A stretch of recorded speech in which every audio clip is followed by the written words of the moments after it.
भक्ति साधना।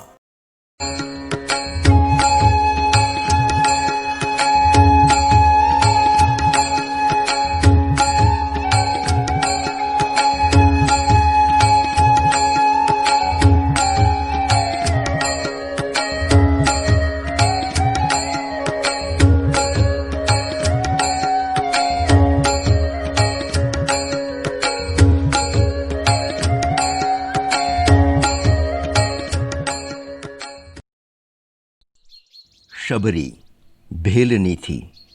जाति व लोक व्यवहार दोनों में निम्न थी।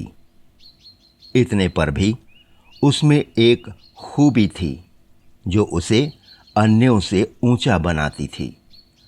उसने अपने जीवन का अधिकांश वक्त दंडकारण्य में छिप छिप कर ऋषियों की सेवा करने में बिताया था।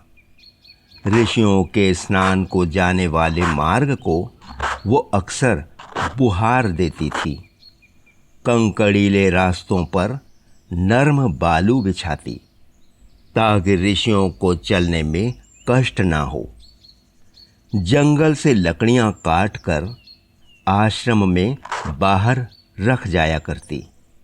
बस यही उसका काम था। मतंग मुनि ने उस पर विशेष कृपा की और राम नाम का उपदेश किया। जब ऋषि ब्रह्मलोक को गए तो उससे यह कह गए थे कि भगवान राम तेरी कुटिया में पधारेंगे। उनके दर्शन से तू कृतार्थ हो जाएगी। तब तक तू यहीं पर रह और भजन कर। शबरी की भजन में लगन लग गई। अब उसके जीवन के दिन भगवान राम की बाट जोहने में बीतने लगे। समय बीतते बीतते उसकी उत्कंठा भी बढ़ने लगी। यह सोचकर कि प्रभु राम जब पधारे तो उनके पैर में कोई कांटा न गड़ जाए, इसलिए दिन में कई कई बार जाकर दूर तक रास्ता बुहार कर आती, पानी छिड़कती और गोबर से आंगन लीपती। भगवान को बैठाने के लिए चौकी बिछाती। जंगल में जाकर चख चख कर रसीले मीठे बेर लाती और उन्हें पत्ते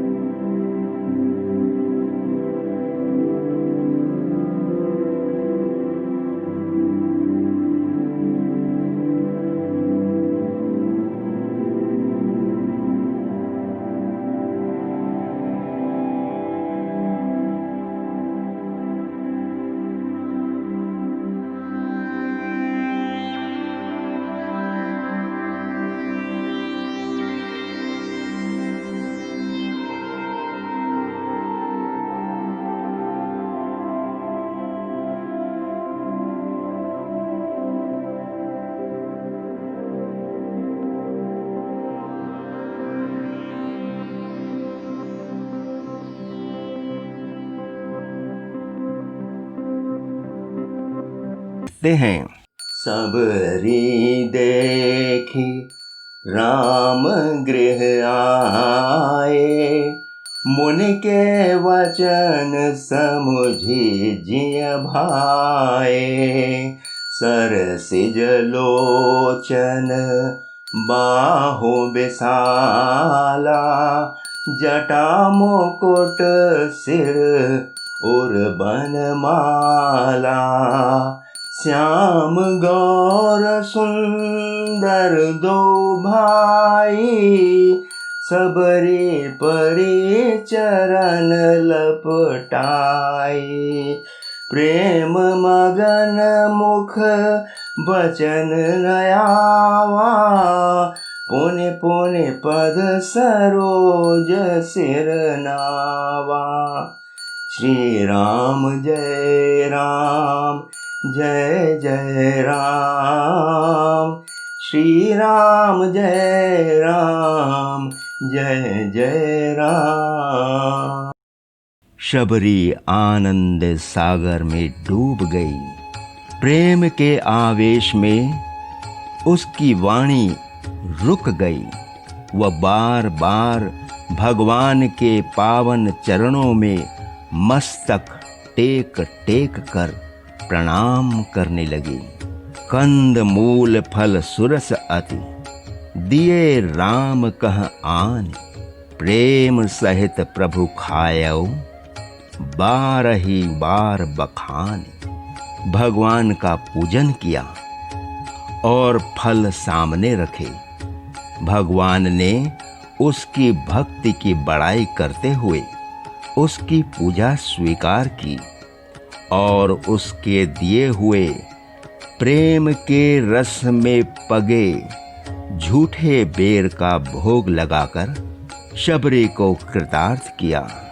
भगवान ने फलों में कैसा अपूर्व स्वाद पाया, इसका वर्णन करते हुए श्री तुलसीदास जी कहते हैं, घर गुरु गृह प्रिय सदन, सासुरे भई जब जह पहुनाई, तब कह कही सबरी के, फलन की रुचि माधुरी न पाई। शबरी ने स्वयं को नीच, गंवारी व मंदमती बतलाया था। तब भगवान श्री राम ने कहा, हे भामिनी सुनो, मैं एकमात्र भक्ति का नाता मानता हूँ। जाति पात, कुल धर्म, बड़ाई, गुण, कुटुंब, धन व चतुराई, सब कुछ भक्ति के बिना बिन जल के बादल के समान है। यहाँ भगवान ने शबरी को नवधा भक्ति का उपदेश देते हुए कहा, शबरी, पहली भक्ति संतों का संग, दूसरी मेरी भक्ति कथा में प्रेम रखना, तीसरी भक्ति है अभिमान त्याग, गुरु के चरणों की सेवा करना, चौथी भक्ति है कपट त्याग, मेरे गुणानुवादों का गान करना, मंत्र जप भजन व वेद चर्चा पांचवी भक्ति है, इंद्रियों का दमन, कर्मों से वैराग्य व सज्जनों की सेवा छठी भक्ति है, सातवीं भक्ति संसार को मुझ में रमा हुआ देखना है, वह संतों को मुझसे अधिक देखना है। जो कुछ भी मिले उस पर संतोष व पराये दोषों को न देखना आठवीं भक्ति है। वह सबसे छलहीन रहना यह नवमी भक्ति है। हे भामिनी, तुम में तो सब कुछ दृढ़ है, इसलिए योगियों की गति आज तुम्हें सुलभ है।